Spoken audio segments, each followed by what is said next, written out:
এখানে 3টি প্রশ্ন থাকবে এবং উত্তরগুলো কমেন্টসে করতে হবে। 1 নম্বর প্রশ্ন, নিচের কোন সংখ্যাটি 4 দ্বারা নিঃশেষে বিভাজ্য? ক 2716, খ 446, গ 322, ঘ 242।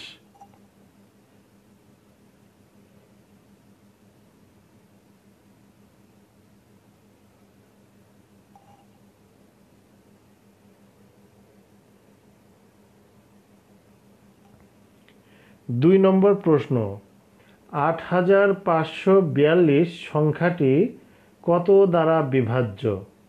ক 2, খ 3, গ 6, ঘ 9।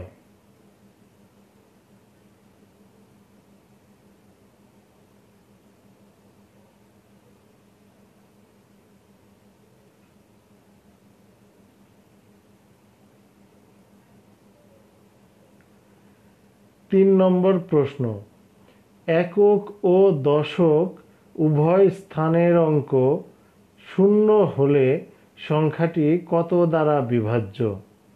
ক 4, খ 7, গ 8, ঘ 9।